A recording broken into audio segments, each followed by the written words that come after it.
I am Dr. Anjaya, Professor of History, Usmania University, from Hyderabad, IGNOU Regional Center.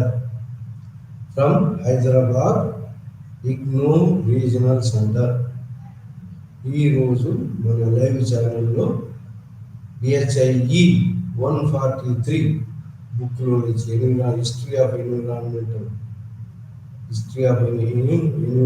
హిస్టరీలో నుంచి unit number 5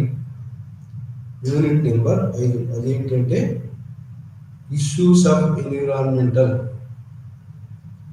in early modern India. Environmental issues in early modern India అనే అంశం మీద ఈరోజు మన live ఛానల్లో discussion or lecture జరుగుతుంది. So environmental issues in early modern India అంటే ఎప్పటి నుంచి ఎర్లీ మోడర్న్ ఇండియా అంటే మన ఈ మొఘల్ మిడివల్ రూలర్స్ అయిపోయిన తర్వాత, అంటే ఔరంగజేబ్ మొఘల్ రూలర్స్ అయిపోయిన తర్వాత వచ్చేటువంటి పీరియడ్ ఎర్లీ మోడర్న్ ఇండియాలో. మరి 1700 నుంచి అంటే 18th సెంచరీ, 1700 to 1800, 1800 to 1900 అంటే 18th సెంచరీ 19th సెంచరీలో వచ్చినటువంటి ఎన్విరాన్మెంటల్ ఇష్యూస్, అంటే బ్రిటిష్ ఈస్ట్ ఇండియా కంపెనీ బలపడుతూ ఉన్నప్పుడు వచ్చినటువంటి ఎన్విరాన్మెంటల్ ఇష్యూస్ మనం ఈ 200 ఇయర్స్ అంటే 1700 to 1800, 1800 to 1900 అంటే 18th 19th సెంచరీలో or up to the middle of 19th century 1858 దాకా, అంటే 1700 నుంచి 1858 up to the East India company rule 58 East India company rule end అయిన దాకా ఉండేటువంటి యొక్క ఎర్లీ మోడర్న్ ఇండియాలో ఎన్విరాన్మెంటల్ ఇష్యూస్ ఏమేమి వచ్చినాయి, ఎప్పుడు human being interaction with the environment తోటి ఎన్విరాన్మెంటల్ ఇష్యూస్ ఏమేమి వచ్చినాయి. ఎన్విరాన్మెంటల్ ఇష్యూస్ అంటే human being interaction with the environment, అతని యొక్క ఎన్విరాన్మెంట్ తోటి అతని యొక్క సంబంధం. మొట్టమొదటి సంబంధం ఏంటంటే హ్యూమన్ బీయింగ్కి మొదటి సంబంధం ఫారెస్ట్ తోటి సంబంధం ఉంటుంది. దాని తర్వాత ఫారెస్ట్లో ఉన్నటువంటి యొక్క ఫారెస్ట్ తర్వాత సంబంధం ఎనిమల్స్తో ఉంటుంది. మళ్ళీ ఎనిమల్స్ సంబంధం, forest issues and forest conservation అనేది ఫస్ట్ యూనిట్లో ఉన్నటువంటి first heading, forest issues and forest conservation అనేది. సెకండ్ ఏంటంటే wildlife, human interaction with wildlife and wildlife conservation second హెడింగ్లో ఉన్నటువంటి అంశం. థర్డ్ హెడింగ్లో ఉన్నటువంటి అంశం ఏంటంటే మనకు ఈ యొక్క యూనిట్లో ఫ్యామిన్స్ ఎలా ఫ్యామిన్స్ జరిగినాయి, ఫ్యామిన్స్ ఎందుకు జరిగినాయి అనేటువంటి థర్డ్ అంశం ఉన్నది. ఫోర్త్ అంశం ఏంటంటే ఎపిడెమిక్ ఎండమిక్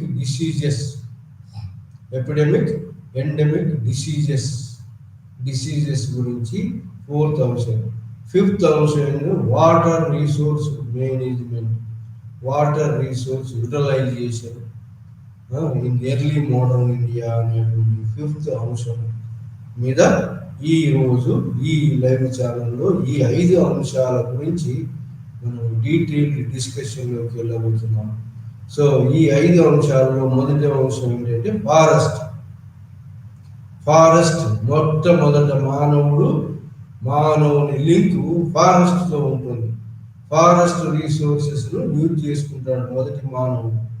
ఆ తర్వాత ఫారెస్ట్ను మరి యూజ్ చేసుకొని ఫారెస్ట్లో ఉన్నటువంటి ప్రోడక్ట్స్ను యూజ్ చేసుకొని గ్యాదరింగ్ ఆఫ్ ఫుడ్ తోటి స్టార్ట్ అవుతుంది. కాబట్టి ఫారెస్ట్కు హ్యూమన్ బీయింగ్ ఇంటరాక్షన్ కు అవినాభావ సంబంధం ఉంది, విడదీయరాని సంబంధం.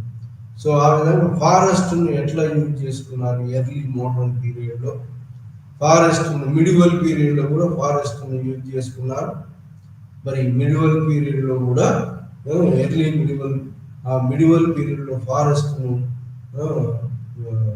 యూజ్ చేసుకొని ఫారెస్ట్ను కట్ చేసి మరి ఎర్లీ హ్యూమన్ బీయింగ్స్ కూడా ఫారెస్ట్ను కట్ చేసి ఈ ట్రైబల్స్ అయితే ఫారెస్ట్ను కట్ చేసి వాటిని స్లాష్ అండ్ బర్న్ అనే పద్ధతిలో, మరి షిఫ్టింగ్ కల్టివేషన్ పద్ధతిలో మరి అగ్రికల్చర్ చేశారు. తర్వాత మిడివల్ పీరియడ్ వచ్చే వరకు కెనాల్స్, ట్యాంక్స్, చెరువులు మరి ఇవి యూజ్ చేసుకొని ఫారెస్ట్లో అక్కడక్కడ బండ్స్ ఏర్పాటు చేసుకొని కల్టివేషన్ చేశారు. ఈ విధంగా ఫారెస్ట్ను క్లియర్ చేస్తూ అగ్రికల్చర్ ఎక్స్పాండ్ అవుతూ వచ్చింది. ఫారెస్ట్ను క్లియర్ చేస్తే కానీ అగ్రికల్చర్ ఎక్స్పాండ్ అవుతుంది. అగ్రికల్చర్ ఎక్స్పాండ్ అయ్యే పీరియడ్లోనే ఈ మిడివల్ పీరియడ్లో అయితేంది ఈ ఫారెస్ట్ను కట్ చేసి అగ్రికల్చర్ క్రాప్స్ను ఇంక్రీజ్ చేస్తూ డిఫరెంట్ వెరైటీ ఆఫ్ క్రాప్స్ను మరి పంటలు పండియటం మొదలుపెట్టారు. ఆ విధంగా ఫారెస్ట్ ఏమైందంటే ఫారెస్ట్ డిఫారెస్టేషన్ అంటే ఫారెస్ట్ తరుగుదల అయిపోయింది. ఏమిటికి?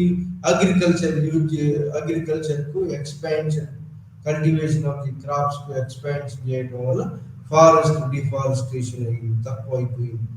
ఇంకా ఫారెస్ట్ను ఏమిటికి ఉపయోగించారంటే ఫారెస్ట్ను మరి ఫైర్ వుడ్గా యూజ్ చేశారు. దాని ఫైర్ వుడ్గా తోటి ఫారెస్ట్ జరిగిపోయింది. ఇంకా ఫారెస్ట్ జరగడానికి బ్రిక్స్ తయారు చేశారు. ఇండస్ట్రియల్ సివిలైజేషన్లో మరి మోడర్న్ పీరియడ్లో బ్రిక్స్ కూడా తయారు చేశారు. వంట చెరువుగా వాడారు కాబట్టి forest తరిగిపోయింది.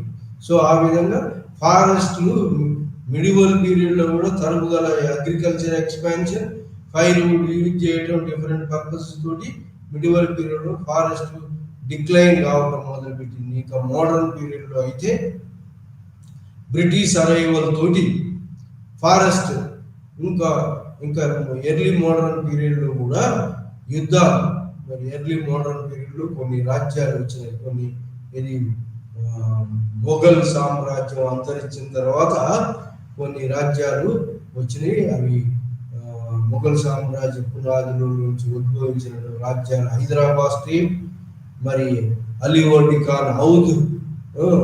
అలీవర్డిఖాన్ state of Bengal, Awadh Nawab and Mysore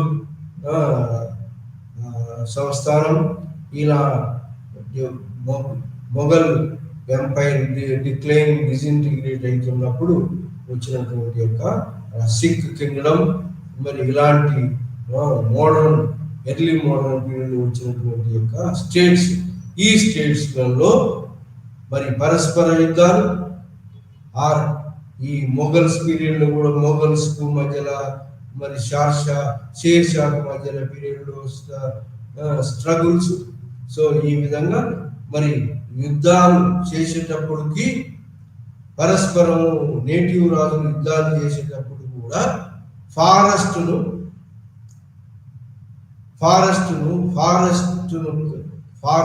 use చేసుకొని ఫారెస్ట్ను కట్ చేస్తూ ఫారెస్ట్ను బర్న్ చేస్తూ మరి బ్రిటిష్ వాళ్ళు రాకుండా, ఎనిమీస్ రాకుండా ఫారెస్ట్ను బర్న్ చేస్తూ ప్రొటెక్షన్ తీసుకునేవాళ్ళు. ఇంకా అట్లా కాకుండా కోటలు ఫారెస్ట్ లోపల కోటలు కట్టుకునేవాళ్ళు. కోటల రక్షణగా కూడా ఈ ఫారెస్ట్ను బాగా పెంచేవాళ్ళు. ఫారెస్ట్ను మరి నరికి అగ్రికల్చర్ ఎక్స్పాన్షన్ చేసడానికి ఫారెస్ట్లో మరి 2 విధాలు ఉపయోగపడుతుంది. ఫారెస్ట్లో ఏంటంటే దొంగలకు కూడా, మరి ఈ డెకాయిడ్స్కు, దొంగలకు, మరి వీళ్ళకు కూడా షెల్టర్ ఇస్తుంది ఫారెస్ట్. కాబట్టి ఈ యొక్క దొంగలను కంట్రోల్ చేయడానికి, డెకాయిడ్స్ని కంట్రోల్ చేయడానికి, మరి ఎనిమీస్ వాళ్ళ మీద అటాక్ చేయడానికి ఫారెస్ట్ బర్న్ చేయటం లేదా ఫారెస్ట్ కట్ చేయటం అనేది జరిగింది. ఆ విధంగా ఫారెస్ట్ డిఫారెస్టేషన్ కావటం మొదలుపెట్టింది. అంటే తరుగుదల. ఆ విధంగా ఫారెస్ట్ తరుగుదల ఎర్లీ మోడర్న్ పీరియడ్ లో జరుగుతుంది. ఒక రాజ్యం ఇంకో రాజ్యం మీద దండెత్తినప్పుడు ఫారెస్ట్ లో ఉన్నటువంటి యొక్క ఎనిమీస్ ని ఎదుర్కోవడానికి కూడా ఫారెస్ట్ ని కట్ చేయడానికి మరి యూజ్ చేసేది.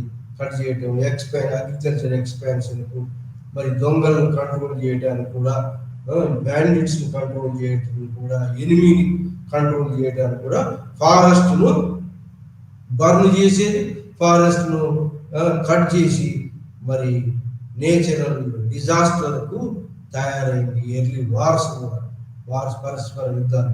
ఇంకా ఇది కాకుండా బ్రిటిష్ వాళ్ళు మరి మొట్టమొదట ప్లాసీ యుద్ధంతో బ్రిటిష్ వాళ్ళు బెంగాల్లో సెటిల్ అయింది. ప్లాసీ యుద్ధం, ఆ తర్వాత బాక్సర్ యుద్ధం, 1757 ప్లాసీ యుద్ధం, 1764 బాక్సర్ యుద్ధం. సో ఆ విధంగా 2 యుద్ధాలతో బ్రిటిష్ వాళ్ళు నేటివ్ సంస్థానాలను, నేటివ్ ప్రాంతాలను, ఇండియన్ ప్రాంతాలను మరి రాబర్ట్ క్లైవ్, వారన్ హేస్టింగ్ పీరియడ్లో ఆక్రమించడం జరిగింది.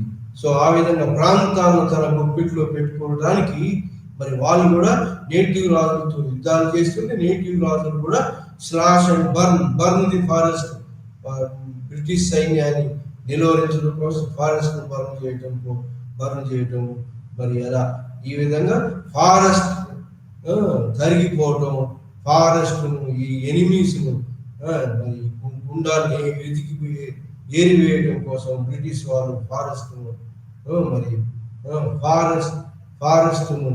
కట్ చేయటం. అగ్రికల్చర్ ప్రొడక్షన్ కూడా ఇంక్రీజ్ కావాలి కాబట్టి అగ్రికల్చర్ కూడా ఫారెస్ట్ తరుగుదల చేశారు బ్రిటిష్ వాళ్ళు. ఈ విధంగా బ్రిటిష్ ఎక్స్పాన్షన్ తోటి ఫారెస్ట్ ఎఫెక్ట్ అయింది. ఒకటి అగ్రికల్చర్ యూసేజ్ కోసం, ఇంకోటి యుద్ధాల్లో మరి గెలుపొందడానికి ఎనిమి ఎవరైతే ఫారెస్ట్ లో దాక్కున్నటువంటి యొక్క నేటివ్ సైన్యాలు, ఫారెస్ట్ అడ్డు పెట్టుకొని ఉన్నటువంటి నేటివ్ సైన్యాలు గన్స్ కూడా వీగకుండా ఫోర్ట్స్ కట్టుకొని ఫారెస్ట్ ను పెంచి ఈ యొక్క నేటివ్ రాజులు ఫారెస్ట్ మరి అడ్డుగోడగా చేసుకొని గెరిల్లా యుద్ధం చేయడం మొదలుపెట్టారు. అలాంటి గెరిల్లా యుద్ధమే మరి మహారాష్ట్రియన్స్ చేశారు. 6 చేశారు అలాంటి గెరిల్లా యుద్ధం. మహారాష్ట్రియన్స్ ఔరంగజేబ్ మీద చేశారు, 6 కూడా చేశారు. ఇలా మైసూర్ రాజు టిప్పు సుల్తాన్ కూడా మరి ఆంగ్లేయుల మీద ఫారెస్ట్ ను అడ్డు పెట్టుకొని మరి యుద్ధాలు చేయటం, మరి గెరిల్లా యుద్ధాలు చేసి బ్రిటిష్ సైన్యాన్ని కొంతవరకు నిలువరించడం కోసం ప్రయత్నం చేశారు. సో ఈ విధంగా ఫారెస్ట్ అనేది యుద్ధాలతోటి మరి కట్ చేయబడింది, క్లియర్ చేయబడింది. ఇంకోటి అగ్రికల్చర్ కోసం అనేది క్లియర్ చేయబడి ఫారెస్ట్ తరుగుదల జరిగింది. ఇంకా దాంతో ఫారెస్ట్ ను ఎనిమీస్ ప్రొటెక్షన్ కోసం ఉంచుకోవడానికి బర్న్ చేయటం, మరి ట్రైబల్స్ స్లాష్ అండ్ బర్న్ పద్ధతిలో, షిఫ్టింగ్ కల్టివేషన్ పద్ధతిలో ఫారెస్ట్ ను కట్ చేసి అగ్రికల్చర్ చేయటం, ట్రైబల్స్. ఈ విధంగా ఫారెస్ట్ తరుగుదల జరుగుతూ వచ్చింది. ఫారెస్ట్ తరుగుదల జరుగుతూ వచ్చినప్పుడు ఏమైందంటే నేచురల్ కెలామిటీస్ వస్తాయి. ఫారెస్ట్ ఎప్పుడైతే తగ్గిందో రెయిన్స్ కూడా తగ్గుతాయి. రెయిన్స్ తగ్గినట్టయితే ఆ రెయిన్స్ అగ్రికల్చర్ మీద ఎఫెక్ట్ అవుతుంది. సో ఆ విధంగా రెయిన్స్ తగ్గకుండా ఫారెస్ట్ ను కన్జర్వేషన్ అనేటువంటిది కూడా, ఈ యొక్క ఫారెస్ట్ కన్జర్వేషన్ మెథడ్స్ ఎవరు తీసుకున్నారు? ఈ ఎర్లీ మోడర్న్ పీరియడ్ లో నేటివ్ రాజులు తీసుకున్నారు. మరి బ్రిటిషర్స్ కూడా ఫారెస్ట్ కన్జర్వేషన్ మెజర్స్ తీసుకున్నారు. ఇది first aspect. Forest conservation, forest తరుగుదల దేంతో తరుగుదల జరిగింది అంటే ట్రైబల్స్ కట్ చేయడం వల్ల, మరి వార్స్ లో మరి ఈ రక్షణకు కూడా ఫారెస్ట్ యూజ్ చేసుకోవడం వల్ల, మరి ఈ షిఫ్టింగ్ కల్టివేషన్ వల్ల, మరి బర్న్ ఎనిమీస్ నుంచి రక్షణ కోసం ఫారెస్ట్ బర్న్ చేసుకోవడంతో ఫారెస్ట్ జరిగింది. మరి ఇట్లాంటి ఫారెస్ట్ జరిగిపోయిన forest environmental disaster deforestation control చేయడం కోసం మరి కొన్ని మెజర్స్ ఎర్లీ మోడర్న్ ఇండియాలో ఉన్నటువంటి రాజులు కూడా మరి ఈ డిఫారెస్టేషన్ అంటే ఫారెస్ట్ తరుగుదలను అడ్డుకోవడానికి కొన్ని చర్యలు తీసుకున్నారు. ముఖ్యంగా అలాంటి చర్యలలో ఏంటి అంటే ముఖ్యమైనటువంటి దేశం, ముఖ్యమైనటువంటి రాష్ట్రం ఏంటి? రాజస్థాన్ రాష్ట్రం. రాజస్థాన్లో వర్షాలు బాగా తక్కువ పడతాయి. అక్కడ ఫారెస్ట్ రాజస్థాన్లో ముఖ్యంగా బికనీర్ ప్రాంతంలో, జైసల్మేర్ ప్రాంతంలో, జబల్పూర్ ప్రాంతంలో, మారవాడ ప్రాంతంలో మరి వర్షాలు బాగా తక్కువ పడతాయి. కాబట్టి అక్కడ ఫారెస్ట్ను ఈ యొక్క ఒక ట్రైబల్ తెగ ఉంది, ఆ తెగ బిష్ణోయి తెగ.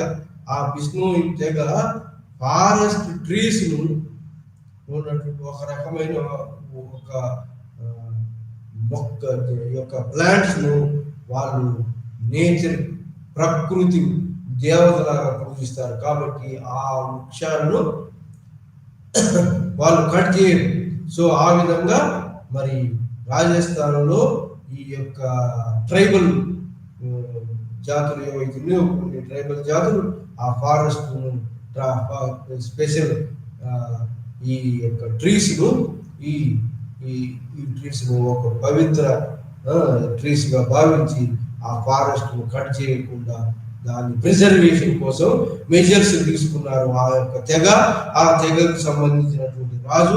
మరి అట్లానే రాజస్థాన్లో ఎడారి ప్రాంతము, బాగా వర్షాలు తక్కువ పడతాయి కాబట్టి మరి అక్కడ ఉన్నటువంటి రాజులు కూడా ఈ ప్రాంతాల్లో, రాజస్థాన్లో కొన్ని ప్రాంతాల్లో రాజులు కూడా మార్వార్, మేవార్, మరి జైసల్మేర్, బికనీర్ ఈ ప్రాంతాల్లో రాజులు కూడా ఫారెస్ట్ లో ఉన్నటువంటి ఆ కొద్దిపాటి యొక్క ట్రీస్ తొలగించకుండా కన్జర్వేటివ్ మెజర్స్ తీసుకున్నారు. వాళ్ళు వాటిని రక్షించే మెజర్స్ ఎవరైనా కట్ చేసినట్టయితే వాళ్ళకి పనిష్మెంట్ ఇచ్చేవాళ్ళు. సో అలాంటి మెజర్స్ రాజస్థాన్లో తీసుకోవడం జరిగింది. దాంతో మరి ఎన్విరాన్మెంట్ డిజాస్టర్ కాకుండా వర్షాలు పడేటట్టుగా వాళ్ళు చేసుకోవడం జరిగింది. వర్షాలకు మెయిన్ ఆధారం ఫారెస్ట్ ఉంటేనే వర్షాలు బాగా పడతాయి. కాబట్టి ఈ వర్షాలు తగ్గకుండా ఫారెస్ట్ కన్జర్వేషన్ చేయడం రాజస్థాన్లో ఎర్లీ మోడర్న్ ఇండియాలో మొదటి నేటివ్ రాజులలో మరి ఇది జరిగింది. అట్లా ఇంకా అక్కడక్కడ కూడా ఫారెస్ట్ కన్జర్వేషన్ మెజర్స్ మరి ఈ యొక్క ఎర్లీ మోడర్న్ ఇండియాలో రాజులు కొంతమంది చేయడం జరిగింది. దాంతో ఈ ఫారెస్ట్ అనేది ఏంటి? ఫారెస్ట్ అనేది జంతుజాలానికి, మరి మానవుల యొక్క కట్టడాలకు, ఇండ్లు కట్టడాలకు, మరి ఫైర్వుడ్ కోసం యూజ్ చేస్తూ ఉండేవాళ్ళు, బ్రిక్స్ తయారు చేయడం కోసం యూజ్ చేస్తూ ఉండేవాళ్ళు, సో మైన్స్ కలిగించడానికి యూజ్ చేస్తూ ఉండేవాళ్ళు. సో ఈ విధంగా తరుగుదలను నిరోధించడం కోసం early modern Hindu Raja's, indigenous Raja's కూడా కొన్ని చర్యలు చేపట్టారు. అట్లనే బ్రిటిష్ వాళ్ళు వచ్చిన తర్వాత అగ్రికల్చర్ ఎక్స్పాన్షన్ చేయాలని చెప్పి మోడర్నైజేషన్ అని అటువంటి పద్ధతిలో ఆ ఫారెస్ట్ కట్ చేయటం, ఫారెస్ట్ కట్ చేసి దేనికి ఉపయోగించేవాళ్ళంటే బ్రిటిష్ వాళ్ళు మరి బ్రిటిష్ సామ్రాజ్యము షిప్ బిల్డింగ్, నావికా దళం యొక్క సుప్రమసీతో ఆధారపడింది. కాబట్టి మొట్టమొదట ఈ నావల్ తయారు చేయడానికి ఇంగ్లాండ్లో ఉన్న ఓక్ అనేటువంటి ట్రీస్ ఉపయోగపడింది. దాని తర్వాత ఓక్ అనే యొక్క ట్రీస్ అక్కడ ఇంగ్లాండ్లో తరిగిపోవడంతో బ్రిటిష్ సామ్రాజ్యం మరి ఇండియాలో ఎక్స్పాన్షన్ అవుతున్నప్పుడు ఇక్కడ ఉన్నటువంటి ఫారెస్ట్ లో దొరికేటువంటి కలప, టేకును ఈ యొక్క షిప్ బిల్డింగ్ ఇండస్ట్రీస్ కి విపరీతంగా యూజ్ చేయడం జరిగింది బ్రిటిష్ వాళ్ళు. ఆ విధంగా బ్రిటిష్ ఎక్స్పాన్షన్ లో భాగంగా మరి ఫారెస్ట్ ను మరి ఎక్స్ప్లైట్ చేసి షిప్ బిల్డింగ్ ఇండస్ట్రీ మరి ఏర్పాటు చేశారు. అవి షిప్ బిల్డింగ్ ఇండస్ట్రీ ఎక్కడెక్కడ ఇండియాలోనే మరి మద్రాసులో, కలకట్టాలో, బాంబేలో షిప్ బిల్డింగ్ ఇండస్ట్రీని ఏర్పాటు చేశారు బ్రిటిష్ వాళ్ళు. ఆ షిప్ యొక్క సుప్రమసీ తోటి ఇంగ్లాండ్ దేశం వాళ్ళు రవి అస్తమించని సామ్రాజ్యము సంపాదించుకున్నారు. కాబట్టి ఫారెస్ట్లు ఇంకా కరిగిపోవటం మొదలైంది. ఈ యొక్క షిప్ బిల్డింగ్ ఇండస్ట్రీస్ కు మరి బ్రిటిష్ వాళ్ళు వాడుకోవడంతో ఇంకా ఇంకా ఏమిటంటే మోడర్న్ పీరియడ్ లో వచ్చే మోడర్న్ పీరియడ్ లో రైల్వేస్ వచ్చినాయి, రైల్వేస్ అండ్ మైనింగ్స్ వచ్చినాయి. రైల్వేస్ వచ్చినప్పుడు రైల్వేస్ కు ముఖ్యమైనటువంటి రైల్ ఇంజిన్ నడవడానికి ఆధారం బొగ్గు, కోల్. ఆ కోల్ అనేది ఫారెస్ట్ నేచురల్ గా లభిస్తుంది. ఫారెస్ట్ వుడ్ను కూడా యూజ్ చేస్తారు. ఆ విధంగా రైల్వే లైన్ కన్స్ట్రక్షన్ కు, మరి బిల్డింగ్ కన్స్ట్రక్షన్స్ కు, మరి railway line constructions, building constructions కు మరి ఈ యొక్క వుడ్ మరి బిల్డింగ్ విపరీతంగా యూజ్ చేయటం, ఎక్సెస్ ఎక్స్ప్లాయిటేషన్ చేయటం తోటి డిఫారెస్టేషన్ మరి నేచురల్ ఇంబ్యాలెన్స్ రావటం జరిగింది. ఆ విధంగా మరి modern railway system, ship building system of British wars తోటి ఈ ఫారెస్ట్ తగ్గిపోవటం జరిగింది. ఇంకా mining works of Britishers, mining works ఈ మెటల్స్ కనుక్కోవడం, మైనింగ్ వర్క్స్ తోటి ఈ దాంట్లో మైన్స్ ను హీట్ చేసి మరి మైన్స్ తోమటం, కరిగించడం, దానికి కూడా మరి ఫైర్ వుడ్ లాగా మరి షిప్ బిల్డింగ్ ఈ వివిధ మల్టిపుల్ అవసరాల కోసం ఫారెస్ట్ను కట్టెను ఉపయోగించుకోవడంతో ఈ డిఫారెస్టేషన్ జరిగింది. డిఫారెస్టేషన్ తోటి మరి డిఫారెస్టేషన్ ఎప్పుడైతే ఫారెస్ట్ తరుగుదల జరిగిందో అగ్రికల్చర్ అయితేంది, మరి రైల్వే ఇంజన్ మూవ్మెంట్ వాడుకోవడం అయితేంది, మైనింగ్ కరిగించడానికి అయితేంది, మరి మొత్తం ఈ విధంగా ఫారెస్ట్ తరుగుదల అగ్రికల్చర్ ఎక్స్పాన్షన్ కి అయితే ఏంటి. సో ఈ ఫారెస్ట్ ఎక్స్పాన్షన్ తోటి డిఫారెస్టేషన్ మరి ఎన్విరాన్మెంటల్ డిగ్రేడేషన్, వర్షాలు పడకపోవడం మొదలైంది. సో ఈ విధంగా కరువు కాటకాలు దారితీసింది. దీంతో ఫారెస్ట్ కన్జర్వేషన్ మెజర్స్ తీసుకున్నారు. ఫారెస్ట్ కన్జర్వేషన్ మెజర్స్ మొట్టమొదటిసారి మరి బిఫోర్ బ్రిటిష్ కూడా ఫారెస్ట్ కన్జర్వేషన్ చేసిందని చెప్పి నేటివ్ రాజులు రాజస్థాన్లో మరి నీమ్ ట్రీ కొట్టకూడదట. నీమ్ ట్రీ మరి ఇంకా పీపల్ ట్రీ అంటే తాడి చెట్లు అట్లాంటి మెడిసినల్ ప్లాంట్స్ అయితే మరి ఈ రిలీజియస్ పర్పస్ లో ఉన్నటువంటి యొక్క చెట్లను నీమ్ ట్రీ అయితే బబూల్ ట్రీ అనేటువంటి ఒక రకమైన ట్రీని కొట్టొద్దని నిషేధాజ్ఞలు రాజస్థాన్ రాజులే జారీ చేశారు. అంటే ఫారెస్ట్ను మరి ఈ రకమైనటువంటి యొక్క ప్లాంట్స్ కొట్టొద్దని ఫర్మానస్ జారీ చేశారు. రాయల్ ఆర్డర్స్ డిక్రీస్ చేయడం జరిగింది. ఈ విధంగా ఫారెస్ట్ కన్జర్వేషన్ అనేది రాజస్థాన్ లో తీసుకున్నారు. ఆ తర్వాత బ్రిటిష్ వాళ్ళు మరి ఫారెస్ట్ కన్జర్వేషన్ మెథడ్స్ అనేది ఫారెస్ట్ కన్జర్వేషన్ అగ్రికల్చర్ ఎక్స్పాన్షన్ కి అయితే ఫారెస్ట్ కన్జర్వేషన్ మెథడ్స్ తీసుకొని ఫారెస్ట్ ను రిజర్వ్డ్ ఫారెస్ట్ గా మరి ట్రైబల్స్ కూడా అలో చేయాలి. ట్రైబల్స్ లైఫ్ అంతా కూడా ఫారెస్ట్ తో ముడిపడింది. ట్రైబల్ లైవ్లీహుడ్ సబ్స్టాన్స్ అంతా కూడా forest gathers, forest fruits, forest firewood, దాని మీద మరి వైల్డ్ లైఫ్, ఫారెస్ట్ లో ఉన్న వైల్డ్ లైఫ్ ను, వైల్డ్ ఎనిమల్స్ ను కిల్ చేసుకొని తినడం. ఈ tribals slash and burn, shifting cultivation చేయటం తోటి మరి ఈ ఫారెస్ట్ ను మరి ఈ ఎక్స్ప్లాయిట్ చేస్తున్నటువంటి ట్రైబల్స్ ను కంట్రోల్ చేయటం కోసం రిజర్వ్ ఫారెస్ట్ గా కన్జర్వేటివ్ ఫారెస్ట్ మెజర్స్ తీసుకున్నారు బ్రిటిష్ వాళ్ళు. సో ఆ విధంగా డల్హౌసీ పీరియడ్ కానీ మోడర్న్ పీరియడ్ కానీ కన్జర్వేషన్ ఆఫ్ ది ఫారెస్ట్ మరి అనే మెజర్స్ తీసుకొని ఫారెస్ట్ అఫీషియల్స్ ను అపాయింట్ చేయటం, conservation of the forest officials ను అపాయింట్ చేయటం మొదలు పెట్టారు. ఆ విధంగా కన్జర్వేటివ్ ద ఫారెస్ట్ అండ్ ఆ విధంగా ఎన్విరాన్మెంటల్ డిగ్రేడేషన్ కాకుండా చర్యలు తీసుకున్నారు. మరి ఎర్లీ మోడర్న్ పీరియడ్లో British governor generals, governor generals ఇలా మెజర్స్ తీసుకొని ఎన్విరాన్మెంట్ ప్రొటెక్షన్ మెజర్స్ తీసుకోవడం జరిగింది. ఇది ఫారెస్ట్ కన్జర్వేషన్ మెజర్స్ తీసుకున్నారు. సో ఆ విధంగా ఫారెస్ట్ కన్జర్వేషన్ మెజర్స్ మరి ఎర్లీ మోడర్న్ పీరియడ్లో జరిగినాయి. సో దాంతో ఫారెస్ట్ కొంతవరకు రక్షించబడి మరి ఫారెస్ట్ తోటి మరి ఫారెస్ట్ ఇంక్రీజ్ చేయటం, ఇంకా ఇంకా ఏంటంటే ఓల్డ్ ఫారెస్ట్ తరిగిపోతే new forest gardens, botanical gardens పెంచడం. ఈ విధంగా బొటానికల్ గార్డెన్స్ జమ్మూ కాశ్మీర్లో కూడా నేటివ్ రాజులు పెంచారు. మొఘల్స్ కూడా బొటానికల్ గార్డెన్స్, ఈ ఓల్డ్ ఫారెస్ట్ జరిగిపోతే బొటానికల్ గార్డెన్స్, ఒక రకమైన మ్యాంగో గ్రోస్, మరి ఇలాంటి యొక్క పండ్లను వేల ఎకరాల్లో 100 ఎకరాల్లో పెంచడం. మొఘల్ రాజులు కూడా botanical gardens, mango fruit giving trees ను, మరి ఇలాంటి యొక్క నీమ్ ట్రీస్ ను, మరి మెడిసినల్ ట్రీస్ ను, botanic varieties of medicinal tree plants ను పెంచడం జరిగింది.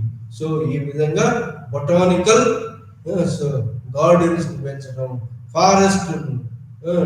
ఫారెస్ట్ డిగ్రేడేషన్ ప్రివెంట్ చేసి నేచర్ ప్రకృతిని రక్షించడం కోసం ఎన్నో చర్యలు మొఘల్స్ తీసుకున్నారు. వాటిని బ్రిటిష్ ఈస్ట్ ఇండియా కంపెనీ కూడా తీసుకోవడం జరిగింది. ఫారెస్ట్ కన్జర్వేషన్ మెజర్స్ ఎలా అంటే ఈ మామూలుగా కాకుండా scientific forest conservation measures British వాళ్ళు ఇంట్రడ్యూస్ చేశారు. సైంటిఫిక్ బ్రిటిష్ ఒక ఇంజనీర్ మరి ఆయన forest conservation scientific conservation method introduce చేశారు ఇండియా. సో ఆ విధంగా ఫారెస్ట్ కన్జర్వేషన్ మెజర్స్ మరి బ్రిటిష్ గవర్నర్ జనరల్ మరి గవర్నర్స్ ఆధ్వర్యంలో మరి ఫారెస్ట్ కన్జర్వేషన్ మెజర్స్ స్టార్ట్ అయింది. ఆ విధంగా plantations, forest conservations, different kind of plantation పెంచడం, మరి ఫారెస్ట్ కన్జర్వేషన్ చేయడం అనేది మరి బ్రిటిష్ కాలంలో జరిగి ఫారెస్ట్ ఎన్విరాన్మెంటల్ డిగ్రేడేషన్, మరి సాయిల్ ఎరాషన్, ఫ్లడ్స్, మరి ఎన్విరాన్మెంటల్ ఎరాషన్ కాకుండా ఈ యొక్క ఫారెస్ట్ కన్జర్వేషన్ మెజర్స్ మొదలు పెట్టారు ఈ బ్రిటిషర్స్. ఆ విధంగా ఫారెస్ట్ కన్జర్వేషన్ మెజర్స్ తోటి ఫారెస్ట్ రిజర్వ్ చేయబడి నేచురల్ కలామిటీస్ రాకుండా మరి బ్రిటిష్ వాళ్ళు కన్జర్వేటివ్ మెజర్స్ తీసుకున్నారు. దాంతో కన్జర్వేటివ్ మెజర్స్ తోటి ఫారెస్ట్ అఫోరెస్టేషన్ ఫారెస్ట్ ఇంక్రీజ్ చేసే మెజర్స్, బొటానికల్ గార్డెన్స్ అయితేంది, ఈ ప్లాంటేషన్ ఇండస్ట్రీస్ అయితేంది, మరి ఇంకా ఒక రకమైనటువంటి ఒక రిలీజియస్ సంబంధించిన వృక్షాలు అయితేంది, మరి ఇలాంటి కొన్ని వృక్షాలు కొట్టొద్దని ప్రొహిబిటరీ ఆర్డర్స్ పాస్ చేయడంతో టేకు వివిధ రకాలుగా ఉపయోగపడుతుంది. టేకులు కొట్టొద్దని అవి రిజర్వ్ ఫారెస్ట్ గా ప్రకటించడం. ఆ విధంగా మరి ట్రైబల్స్ ఎవరైతే ఫారెస్ట్ ను కొట్టి మరి షిఫ్టింగ్ కల్టివేషన్ చేస్తారో వాళ్ళను నిరోధించడం. ఆ విధంగా ఫారెస్ట్ కన్జర్వేషన్ మెజర్స్ తీసుకోవడం జరిగింది. ఎప్పుడైతే ఫారెస్ట్ కన్జర్వేషన్ మెజర్స్ తీసుకున్నారో ముఖ్యంగా ఎఫెక్ట్ అయినటువంటి యొక్క వాళ్ళు ఎవరంటే ట్రైబల్స్ మొత్తం కూడా ఫారెస్ట్ ప్రొడక్ట్స్ మీద, ఫారెస్ట్ నరికి షిఫ్టింగ్ కల్టివేషన్ మీద పంటలు పండించుకునేవారు. అట్లాంటి వాళ్ళు ఎఫెక్ట్ అయ్యి వాళ్ళు ఈ ఫారెస్ట్ ట్రైబల్స్ అయినటువంటి ముఖ్యమైన ట్రైబల్ సంతాల్స్, బిల్స్, కోల్స్, ముండాస్ వీళ్ళందరూ బ్రిటిష్ రూల్ కు వ్యతిరేకంగా తిరుగుబాట్లు చేయడం జరిగింది. సో ఆ తిరుగుబాట్లతో గవర్నమెంట్ కొంత లొంగిపోయి ఈ యొక్క ఈ కలకట్టాలో ఈ రాజమహల్ హిల్స్ హిల్ ఏరియాలో ఈ పరగన ఈ సంతాల్ పరగన అటువంటి ఒక ఏరియాలో సంతాలకు ట్రైబల్స్కు ల్యాండ్ గ్రాంట్స్ కల్టివేషన్ కోసం ల్యాండ్ గ్రాంట్స్ ప్రభుత్వమే ముందుకు వచ్చి ఇవ్వడం జరిగింది. ఆ ప్లేస్ లో మరి పంటలు పండించుకోవచ్చు, మిగతా ఫారెస్ట్ ఏరియాను ముట్టుకోవద్దు అని ట్రైబల్స్ నిరోధించడం కోసం మరి సంతాల్ రివోల్ట్ 1855-56 జరిగినటువంటి ట్రైబల్స్ రివోల్ట్ను మరి కంట్రోల్ చేయడం కోసం అని చెప్పి సంతాలకు ఫారెస్ట్ ల్యాండ్ను కొంత పంచడం, మరి ఆ విధంగా రిమైనింగ్ ఫారెస్ట్ ను ప్రిజర్వ్ చేయడం కోసం అని చెప్పి కొంత ఏరియాను అన్కల్టివేటెడ్ ఏరియాను కల్టివేటెడ్ ఏరియాగా మార్చమని చెప్పి ట్రైబల్స్ కు ల్యాండ్ డిస్ట్రిబ్యూషన్ చేయడం జరిగింది గవర్నమెంట్ ఆధ్వర్యంలో. ఆ విధంగా ఈ యొక్క ఫారెస్ట్ కన్జర్వేషన్ మెజర్స్ తీసుకొని ల్యాండ్ గ్రాంటింగ్ సిస్టమ్ పెట్టి పట్టాస్ ఇచ్చి అక్కడ అగ్రికల్చర్ ప్రొడక్ట్స్ పెంపొందించడం జరిగింది. సో ఈ విధంగా డిఫారెస్టేషన్ ను అడ్డుకోవడం జరిగింది ప్రభుత్వం. సో ఇంకా ఇలాంటి యొక్క కన్జర్వేటివ్ మెజర్స్, మరి ఫారెస్ట్ కన్జర్వేటివ్ మెజర్స్ బ్రిటిష్ వాళ్ళు మరి ఇండియన్ రూలర్స్ కూడా తీసుకోవడం జరిగింది. ఆ తర్వాత మరి ఎక్కువ ఎఫెక్ట్ అయింది ఫారెస్ట్ తర్వాత ఎఫెక్ట్ అయినటువంటి యొక్క నేచర్ ప్రకృతిలో ఉన్నటువంటి నేచర్ ఏంటి అంటే వైల్డ్ లైఫ్ ఎలా ఎఫెక్ట్ అయింది. వైల్డ్ లైఫ్ అంటే ఫారెస్ట్ లో ఉన్న జంతుజాలం ఎర్లీ మిడివల్ పీరియడ్ బ్రిటిష్ వాళ్ళు వచ్చే వరకు విపరీతమైనటువంటి వైల్డ్ ఎనిమల్స్ ఫారెస్ట్ లో తిరగాడుతూ ఉండేవి. మరి అలాంటి ఫారెస్ట్ వైల్డ్ ఎనిమల్స్ నేటివ్ రాజుల పీరియడ్లో కూడా మరి ఎంతో మంది నేటివ్ రాజులు ఈ యొక్క హంటింగ్ అనేది ఒక గేమ్ గా నేటివ్ రాజులు మరి ప్రిస్టేజిగా హంటింగ్ స్పోర్ట్, అది ఒక స్పోర్ట్ గా అంటే ఒక గేమ్ గా కలిసి ఈ నేటివ్ రాజులు, భూస్వాములు, మరి నోబుల్స్, రాజుల కింద పెద్ద పెద్ద ఉద్యోగస్తులు, మరి ఇంకా వాళ్ళు కాకుండా ఈ విధంగా feudal Raja's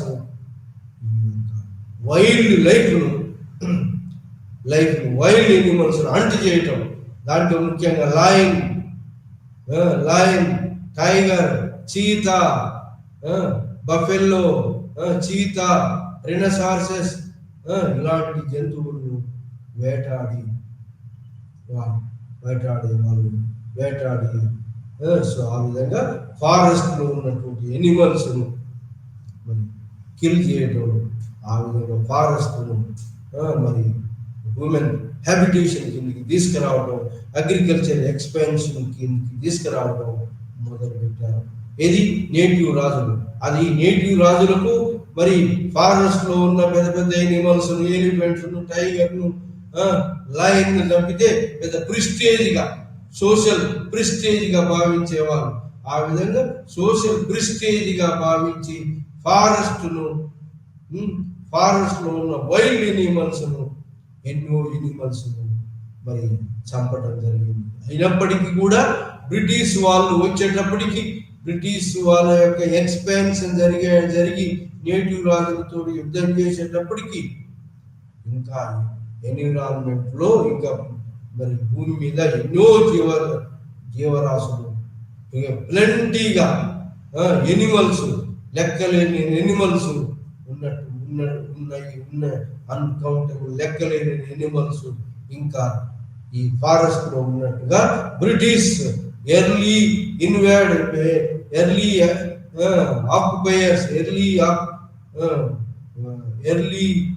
British invaders occupy Indian territories అయ్యేటప్పటికీ ఎన్నో రిచ్ జంతుజాలాన్ని చూడగలిగాను. ఆ జంతుజాలం మీద ఏ జంతువులు ఉన్నాయి, ఇండియాలో ఇండిజినస్ జంతువులు ఏంటనేది ఒక లిస్ట్ ఆఫ్ జంతువులు కూడా తయారు చేయగలిగిన వాళ్ళు ఈ యొక్క ప్రకృతిలో ఇండియాలో ఉన్నటువంటి వైల్డ్ ఎనిమల్స్ యొక్క లిస్టును కూడా తయారు చేయగలిగిండ్రు. సో అది మరి వైల్డ్ ఎనిమల్స్ అనిహిలేషన్. సో ఈ వైల్డ్ ఎనిమల్స్ అనిహిలేషన్ అదే కాకుండా తయారు చేయడం కాకుండా వైల్డ్ ఎనిమల్స్ ను తొలగించి ఫారెస్ట్ ను అగ్రికల్చర్ కిందికి తీసుకురావడం, లేదా రైల్వే లైన్ వేయటం, లేదా రోడ్స్ వేయటం, మరి ఈ దారిలో ఉన్నటువంటి యొక్క అడవులు నరికేటప్పుడు వచ్చినటువంటి ఎనిమల్స్ ను బ్రిటిష్ ఆఫీసర్స్ కూడా, బ్రిటిష్ సోల్జర్స్ ఆఫీసర్స్ మరి ఈ యొక్క రైఫిల్స్ తోటి, మందు గుండు తోటి చంపటం మొదలు పెట్టారు. సో ఆ విధంగా ఫారెస్ట్ డిఫారెస్టేషన్, ఎనిమల్స్ తగ్గిపోవటం, మరి ఏది గన్ తోటి ఫైర్ చేయడం తోటి ఎనిమల్స్ అత్యధికంగా చనిపోవటం, ఎన్విరాన్మెంటల్ డిగ్రేడేషన్ మొదలైంది. సో ఈ విధంగా మరి వైల్డ్ ఎనిమల్స్ అనిహిలేషన్ అంటే మొత్తం లేకుండా పోయేటట్టు తయారైంది. మొత్తం అనిహిలేషన్ వైల్డ్ ఎనిమల్స్ ను మొత్తం తరుగుదల మొదలైంది. సో దాని అనిహిలేషన్ లేకుండా మాయమైపోవటం.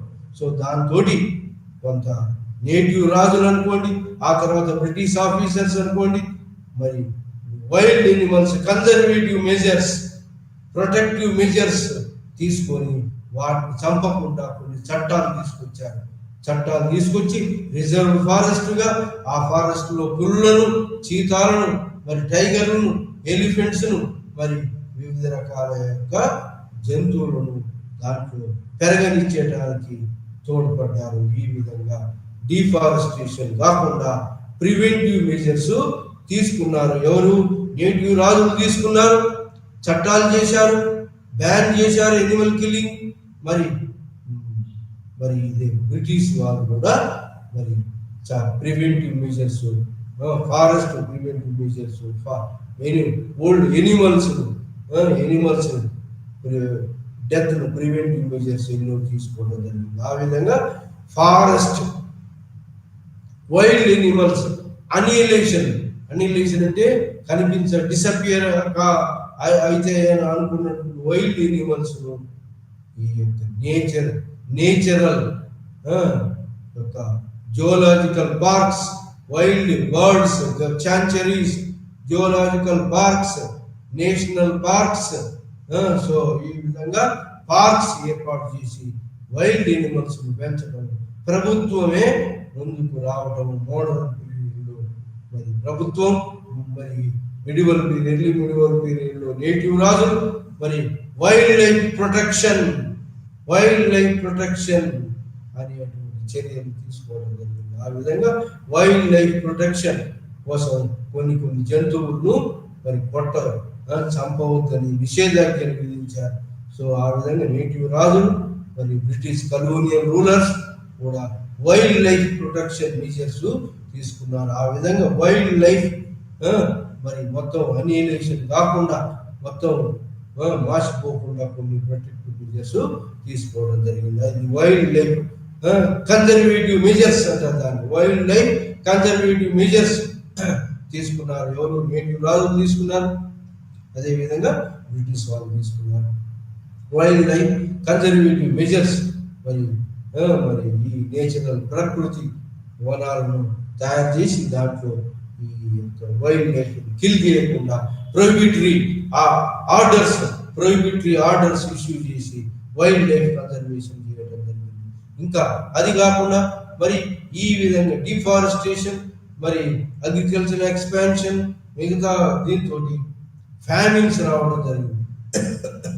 బ్రిటిష్ ఇండియాలో ఫ్యామిన్స్ అంతకుముందు కూడా వచ్చినాయి, కానీ బ్రిటిష్ ఇండియాలో ఈస్ట్ ఇండియా కంపెనీ రూల్లో ఎక్కువ ఫ్యామిన్స్ రావడం జరిగింది. ఎందుకయ్యా అంటే అగ్రికల్చర్ ఎక్స్పాన్షన్ కోసం ఎక్కువ ఫారెస్ట్ను కట్ చేసి అగ్రికల్చర్ ఎక్స్పాన్షన్ చేయడం ఒక కారణం. రెండోది ఏంటంటే పండినటువంటి ఫుడ్ గ్రెయిన్స్ను నేటివ్ రాజుల్లాగా నిల్వ చేయకుండా వాళ్ళు, బ్రిటిష్ వాళ్ళు, ఈస్ట్ ఇండియా కంపెనీ వాళ్ళు అయితే మోనోపోలీగా మిలిటరీ ఏరియాకు లేదా ఎక్కువ ధరకు అమ్ముకోవడానికి మరి ఇంగ్లాండ్కు, ఇతర దేశాలకు, యూరోపియన్ దేశాలకు సప్లై చేయడంతో ఇక్కడ నేటివ్ ఇండియాలో ఫుడ్ గ్రెయిన్ స్టోరేజ్ తగ్గిపోయింది. దాంతో ఫుడ్ గ్రెయిన్ స్టోరేజ్ తగ్గిపోవడం, నేచురల్ కలామిటీస్ వచ్చినప్పుడు, రెయిన్స్ రాకుండా ఉన్నప్పుడు, డ్రాట్ వచ్చినప్పుడు, ఫ్యామిన్స్ వచ్చినప్పుడు, విపరీతమైన ఫ్యామిన్స్ వచ్చినాయి బెంగాల్లో, మరి ఆల్ ఓవర్ ఇండియాలో 1870s big famine, millions of the people చనిపోయినారు. Millions of the people, Bengal, Bihar, మరి throughout India, north western part of India, Malabar region, many areas లో మరి ఈ యొక్క కరువు కాటకాలు రావడం, ఈ కరువు కాటకాలలో ఎంతో మంది ఈ ఆకలి బాధలతోటి, ఎందుకంటే ఫుడ్ గ్రెయిన్స్ ఎక్కడ నిల్వ చేయలేదు నేటివ్ రాజు చేసినట్టుగా ఈ యూరోపియన్స్, కాబట్టి మరి ఎంతో మంది ఈ యొక్క ఫుడ్ స్కేర్సిటీ తోటి చనిపోవడం జరిగింది. అంటే ఫుడ్ స్కేర్సిటీ చనిపోవడానికి ముఖ్యంగా mall administration, mismanagement of administration, British వాళ్ళ యొక్క మిస్మేనేజ్మెంట్ ఆఫ్ అడ్మినిస్ట్రేషన్ వల్ల ఎక్కువ millions of the people east India company పరిపాలనలో చనిపోవడం జరిగింది. సో ఈ విధంగా ఈ millions of the people families తోటి ఎఫెక్ట్ అయ్యి చనిపోవడంతో బ్రిటిష్ పార్లమెంట్లో పెద్ద లొల్లి కావడం, దాంతో forest preservation, famine relief measures తీసుకోవడం జరిగింది బ్రిటిష్ వాళ్ళు. సో ఈ విధంగా మరి ఫ్యామిన్స్, డ్రాట్, ఎక్సెస్ రెయిన్ఫాల్, మరి నో రెయిన్ఫాల్, ఇలాంటి నేచర్ కెలామిటీస్ తోటి ఎంతో మంది పాపులేషన్ పీపుల్ చనిపోవడం జరిగింది. మిలియన్స్ ఆఫ్ ది పీపుల్ చనిపోవడం జరిగింది. సో ఇది ఫ్యామిన్స్ అండ్ డ్రాట్ అయినప్పటికీ కూడా ఈ డ్రాట్ ఫ్యామిన్ కండిషన్ లో కూడా ల్యాండ్ రెవెన్యూ ట్యాక్స్ బ్రిటిష్ వాళ్ళు ఎక్కువ మొత్తంలో విధించారు. ఎక్కువ మొత్తంలో విధించడం, మరి కలెక్ట్ చేయడం, దాంతో ఇంకా ప్రజలు ఎంతో ఈతి బాధలు పడాల్సి వచ్చింది. ఎక్సెసివ్ ల్యాండ్ రెవెన్యూ ట్యాక్సేషన్ అప్పుడు బ్రిటిష్ కాలంలో మరియు ఎర్లీ మిడివల్ పీరియడ్ లో ముఖ్యమైనటువంటి ప్రభుత్వ ఆదాయం ఏంటంటే land revenue. Land revenue, nature calamities ఇవి వచ్చినప్పుడు కూడా ల్యాండ్ రెవెన్యూను రద్దు చేయకుండా ఎక్సెస్ కలెక్ట్ చేయడంతో మరి ప్రజలు డీపాపులేషన్ జరిగింది. ఎంతో మంది అయిపోయినారు. ఎంతో మంది ఇక్కడి నుంచి మైగ్రేట్ అయ్యి ఉన్నటువంటి ఫుడ్ దొరికేటువంటి ప్లేస్ కు మైగ్రేట్ అయ్యి వెళ్ళిపోయినారు. సో ఇది మరి ఈ యొక్క ఇది ఫుడ్ ఫ్యామిన్స్ మరి ఇలా జరిగింది. దీని తర్వాత మూడోద ఫ్యామిన్స్, డ్రాట్ తర్వాత ఈ మెజర్స్ తీసుకున్న తర్వాత కొంత ఫ్యామిలీ రిలీఫ్ మెజర్స్ తోటి కొంత కంట్రోల్, ఫ్యామిన్స్ కంట్రోల్ చేయగలిగిన తర్వాత ఉన్నటువంటి ఏంటి అంటే నాలుగో అంశం ఏంటి, ఎపిడెమిక్స్, ఎండమిక్ డిసీజెస్. ఈ ప్రాంతంలో ఎండమిక్ డిసీజెస్ రావడం అంటే డిసీజెస్ ఎందుకంటే ఈ యొక్క బ్రిటిష్ వాళ్ళు ఎక్స్పాన్షన్ అయ్యేటప్పటికి British rule, British territories, British రాజ్యాధికారం ఎక్స్పాన్షన్ అయ్యేటప్పటికి ఎంతో ఫారెస్ట్ను కోల్పోవాల్సి వచ్చింది. ఎక్స్పాన్షన్లో మరి ఫారెస్ట్ కోల్పోవడంతో మరి ఇక్కడ ఏంటి అంటే ఈ యొక్క ఈ నేచురల్ కెలామిటీస్ రావటం, మరి ఫుడ్ గ్రెయిన్స్ తక్కువ కావటం, మరి ఫ్యామిన్స్ రావటం, మరి ఇలా మరి ఫ్యామిన్స్ కరువు కాటకాలు వచ్చిన దాని టైంలోనే ఈ యొక్క డిసీజెస్ స్ప్రెడ్ కావటం. ఈ డిసీజెస్లో ముఖ్యమైనటువంటి యొక్క డిసీజెస్ ఏంటి అంటే బ్రిటిష్ ఎక్స్పాన్షన్ అవుతున్నప్పుడు ముఖ్యమైన డిసీజ్ అది ఇంగ్లాండ్లో కూడా వచ్చింది. ఆ డిసీజ్ వల్ల ఒకరి నుంచి ఒకరికి వస్తుంది. ఎంతో half of the population of England చనిపోయింది. ఎప్పుడు 14th సెంచరీలో. మరి అట్లనే ఇండియాలో కూడా బబానిక్ ప్లేగ్ వ్యాధి, దాని తర్వాత వ్యాధి తర్వాత మరి కలరా కూడా వచ్చింది. ప్లేగ్ వ్యాధి వచ్చి ఎంతో మంది బ్రిటిష్ సోల్జర్స్ చనిపోయినారు. ఇంగ్లాండ్లో కూడా చనిపోయినారు. అదే ప్లేగ్ వ్యాధి. మరి అదే ప్లేగ్ వ్యాధి కాకుండా మళ్ళీ ఇది ఏది కలరా అనేది ఇండైజేషన్ తోటి మరి మొత్తం మోషన్స్ కంట్రోల్ కాకుండా మోషన్స్ వచ్చి మనుషులు చనిపోవడం కలరా. అది కూడా మరి బ్రిటిష్ సైన్యాలను కూడా వదలలేదు, బ్రిటిష్ ఆఫీసర్స్ కూడా వదలలేదు కలరా. మరి నేటివ్ రాజులు తురం ఈ ఏది మహబూబ్ అలీ ఖాన్ కింద పనిచేసినటువంటి యొక్క సర్ సాలార్ జంగ్ కూడా ఈ కలరా రావడంతో చనిపోయినాడు. సో ఈ విధంగా మరి బ్రిటిష్ సైన్యాధిపతులు, బ్రిటిష్ సోల్జర్స్ కలరా తోటి, ప్లేగ్ తోటి ఎంతో మంది చనిపోయినారు. అది కాకుండా ఇంకా ఏంటి అంటే మలేరియా, దోమ, ఒక రకమైనటువంటి దోమ కాటు వల్ల మరి మలేరియా రావడం జరిగింది. మలేరియా ఎక్కడెక్కడ తడిగా ఉన్న భూములు తడిగా ఉండి ఎండిపోకుండా ఉండి సూర్యరశ్మి తగలకుండా ఉన్నటువంటి థిక్ ఫారెస్ట్ ఏరియాల్లో, కాలువలు, చెరువులు, మరి నీటి వసతి అధికంగా ఉన్న నీరు నిలువ ఉన్న చోట మలేరియా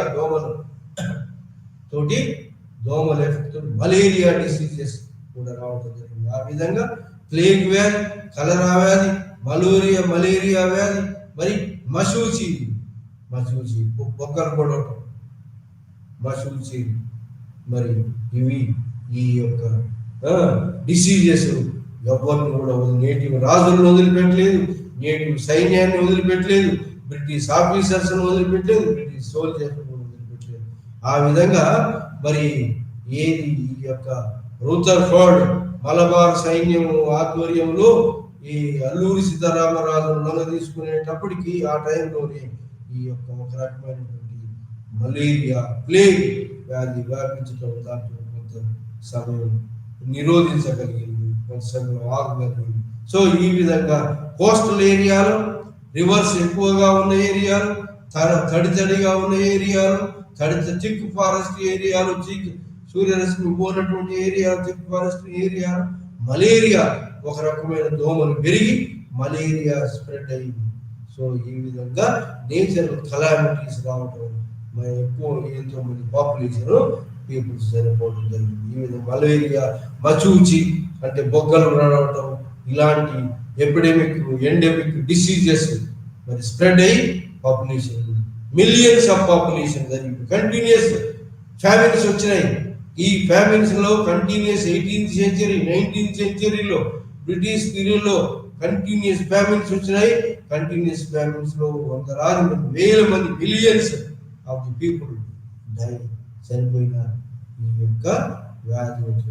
సో ఇది కరువు కాటకాలతో, వ్యాధులతోటి చనిపోవడం జరిగింది. ఇది మనం ఈ యొక్క మరి ఇంకా ఈ వ్యాధులు మలేరియా మరి ఉధృతం కావడానికి ముఖ్యమైన కారణం ఏంటి అంటే ఎక్కువ ప్రాజెక్టులు, నీటి వసతి, చెరువులు, గుంటలు, మరి తడి ఆరకుండా ఉండేటువంటి ప్లేసులు ఎక్కువ ఉన్న చోట మలేరియా ఎక్కువ, దోమల బెడద ఎక్కువై మలేరియా స్ప్రెడ్ అయ్యి ఎంతో మంది చనిపోయేవాళ్ళు. కలరా, మలేరియా, మచూచి ఇవన్నిటినీ కనిపెట్టడానికి రొనాల్డ్ రాస్ అనేవాడు మలేరియా ప్రివెంటివ్ మెడిసిన్ కనుక్కున్నాడు. సో ఈ విధంగా మరి ఈ డిసీజెస్ రావడం, వందల మంది, వేల మంది చనిపోవడం జరిగింది. ఈ విధంగా మరి ఈ సో బ్రిటిష్ వాళ్ళు ప్రొవైడ్ చేసినటువంటి canal system, water resources management చేయడానికి కెనాల్స్, చెరువులు, కుంటలు, బండ్స్, మరి ఇవన్నిటి ద్వారా ఎక్కువగా కెనాల్స్ తవ్వటం వల్ల కూడా, నీటిపారుదల వసతుల వల్ల కూడా ఈ యొక్క డిసీజెస్ ఎక్కువైతే ఉంటాయి. సో అందుకోసం అని చెప్పి మరి ఈ యొక్క డిసీజెస్ పెరగడానికి ముఖ్యమైన కారణం తడి ప్రదేశము, మరి ఎండకు ఉన్నటువంటి తడిగా వాటర్ తోటి ఉన్నటువంటి ప్రదేశము, ఎక్కువ మస్కిటోస్, మలేరియా జబ్బులు ఎక్కువ రావడం మొదలైంది. ఈ విధంగా ఎండమిక్ డిసీజెస్ పెరిగిపోవడం జరిగింది. ఈ పెరిగిపోవడానికి ముఖ్యమైన కారణం ఏంటంటే water resource management. British period లో మరి నేటివ్ రాజుల పీరియడ్ లో కూడా వాటర్ కన్జర్వేషన్ మరి సాయిల్ కన్జర్వేషన్, వాటర్ కన్జర్వేషన్ కూడా మరి ఒక ఉన్నది. సో ఆ విధంగా వాటర్ కన్జర్వేషన్ మెజర్స్ తీసుకోవటం జరిగింది. నేటివ్ రాజుల కాలంలో కూడా వాటర్ కన్జర్వేషన్ మెజర్స్ తీసుకొని మరి వాటర్ కోసం అని చెప్పి కెనాల్స్ తోమారు, మరి వాటర్ కోసం అని చెప్పి బండ్స్ ట్యాంకులు కట్టారు, చెరువులు తోమారు, కాలువలు తోమారు. ఇది మిడివల్ పీరియడ్ లో జరిగింది. ఎర్లీ మోడర్న్ పీరియడ్ లో బ్రిటిష్ వాళ్ళు వచ్చిన తర్వాత ఇంకా ఎక్కువగా నీటి సద్వినియోగం చేసుకొని పంటలు ఎక్కువగా పండించడం మొదలు పెట్టడంతో అగ్రికల్చర్ ఎక్స్పాన్షన్, మరి ఇరిగేషన్ ఎక్స్పాన్షన్ జరిగింది. దీనికి పెద్ద ఆనకట్టలు కట్టారు రివర్స్ మీద. ఆ విధంగా British officers sir Arthur cotton Kaveri నది మీద ఉన్నటువంటి యొక్క అంతముందున్నటువంటి ఆనకట్టను పునరుద్ధరించి కావేరీ దేశంలో ఎక్కువ పంటలు పండించేటట్టు చేశాడు. అదేవిధంగా సర్ ఆర్థర్ కాటన్ అక్కడే కాదు, కృష్ణా బ్యారేజ్ మీద ధవళేశ్వరి ప్రకాశం బ్యారేజ్ కృష్ణా నది మీద ఆనకట్టలు కట్టాడు 1850s లో. అదేవిధంగా రాజమండ్రిలో మరి ధవళేశ్వరం ప్రాజెక్టు కట్టాడు సర్ ఆర్థర్ కాటన్. సో ఆ విధంగా ఇరిగేషన్ ప్రాజెక్ట్స్, ఇరిగేషన్ ట్యాంక్స్ మరి ఈ యొక్క ట్యాంకులు నిల్వ నీరు ఉండటం, దానికి కాలువలు తీయటం, మరి దాని కాలువలకు సబ్ కాలువలు తీయటం.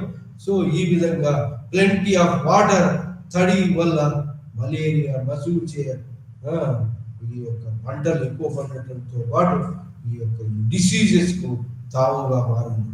ఆ విధంగా canal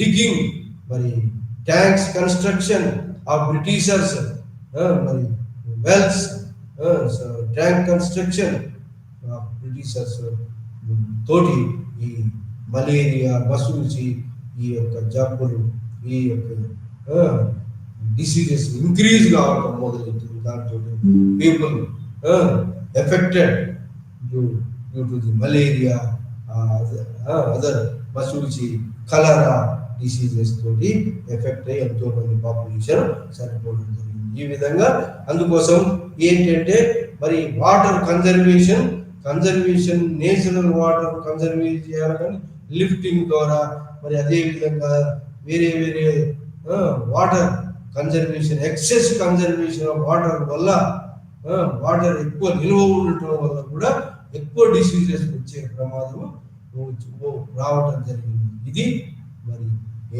natural disaster, natural calamity, diseases రావటం, నేచర్ ప్రకృతిలో మరి ఆ అసమతౌల్యం రావడంతో మరి డిసీజెస్ ఎక్కువగా మరి ఈ ప్రకృతి సిద్ధంగా వచ్చినటువంటి వాటర్ కాకుండా మనం మోడర్న్ టెక్నిక్స్ తోటి, వాటర్ కన్జర్వేషన్ మెజర్స్ తోటి మనం వాటర్ కన్జర్వేషన్ ఎక్కువ చేయటం, ట్యాంక్స్, పండ్స్ మరి ఇలా కన్జర్వ్ చేసుకుంటా పోతా ఉంటే డిసీజెస్, ఇరిగేషన్, భూమి ఎక్కువ రోజులు ఆరకుండా ఉండి తడిగా ఉండటంతో ఈ మలేరియా, మసూచి,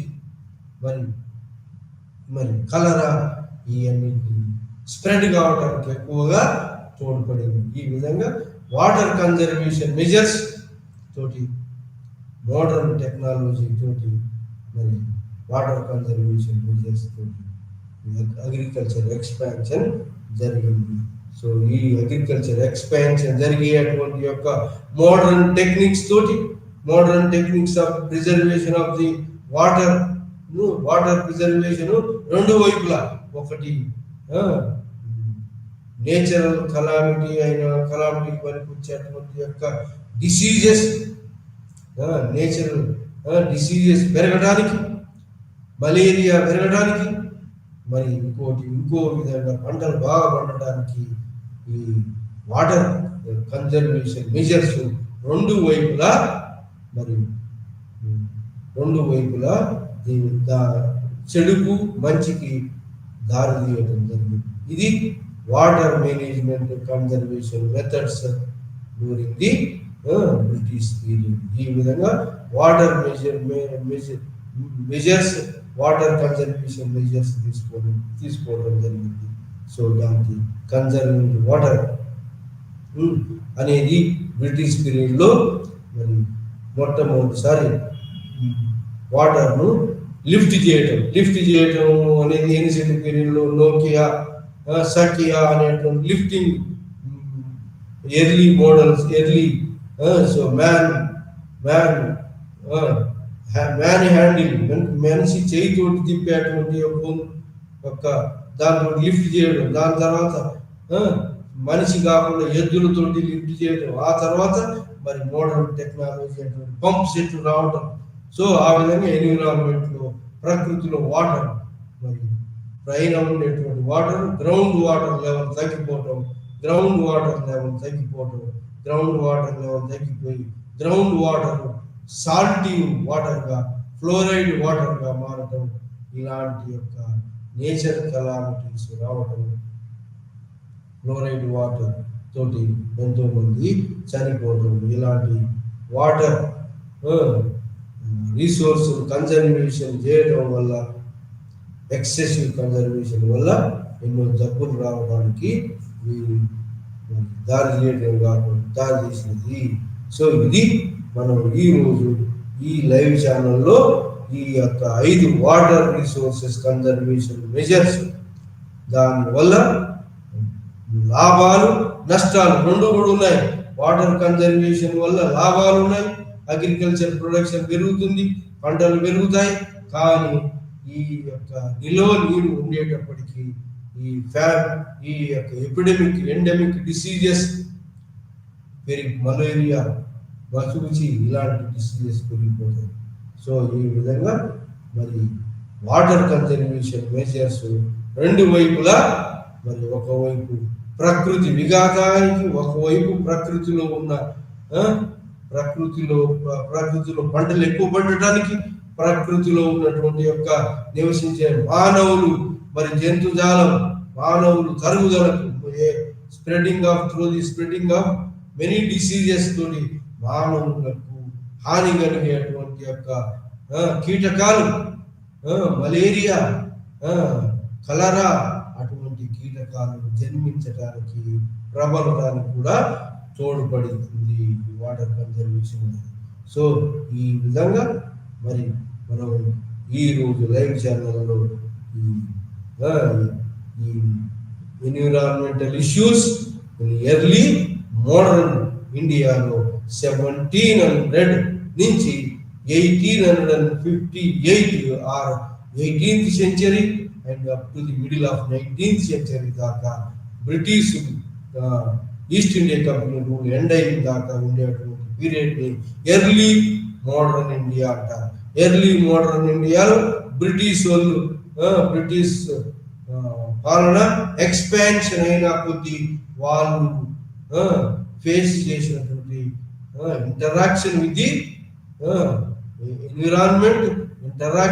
ఎన్విరాన్మెంట్, లో ఉన్నటువంటి యొక్క నేచర్, ప్రకృతిలో ఉన్నటువంటి ప్రకృతితో interaction of the early modern period people interaction తోటి జరిగినటువంటి వివిధ డెవలప్మెంట్స్, మల్టీ డెవలప్మెంట్స్ గురించి, మల్టీ ఛానలైజ్ డెవలప్మెంట్స్ గురించి ఈరోజు ఈ లైవ్ ఛానల్లో మనం 5 అంశాల మీద, ముఖ్యంగా 5 అంశాల మీద మరి డిస్కస్ చేయడం జరిగింది. ఒకటి ఫారెస్ట్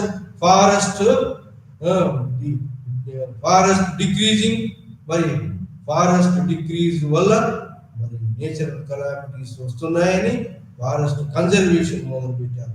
అట్లే వైల్డ్ లైఫ్ ఎనిలేషన్ జరుగుతుందని చెప్పి వైల్డ్ లైఫ్ మరి జరిగితే మరి జీవరాశులన్నీ అంతమైతాయని చెప్పి దానికి alternative measures, wild life conservation measures కూడా తీసుకున్నారు. వైల్డ్ లైఫ్ కన్జర్వేషన్ మెజర్స్ కూడా తీసుకున్నారు. నేటి రాజులు తీసుకున్నారు, మరి బ్రిటిష్ వాళ్ళు తీసుకున్నారు.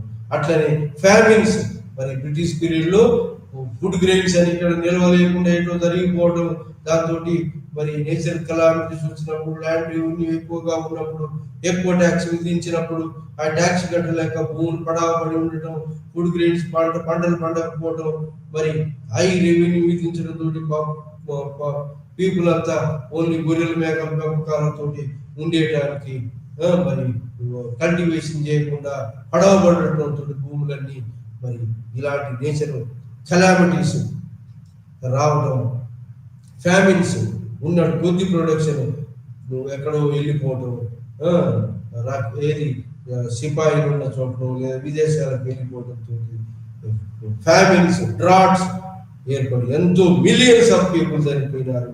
అది 3వ అంశంగా డిస్కస్ చేసినాం.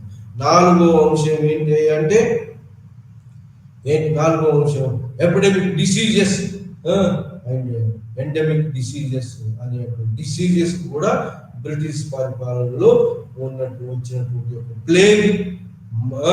ప్లేగ్, కలరా, మలేరియా, మచూచి వ్యాధుల గురించి కూడా ఎపిడెమిక్ ఎండమిక్ డిసీజెస్ గురించి కూడా చదువుకున్నాం.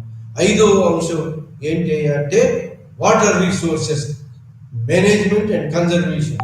ఈ అంశాలు కూడా 5 అంశాల గురించి ఈ ఎర్లీ మోడర్న్ పీరియడ్ లో ఎన్విరాన్మెంటల్ ఇష్యూస్ గురించి మనం ఈ రోజు లైవ్ ఛానల్లో డిస్కస్ చేసినాము.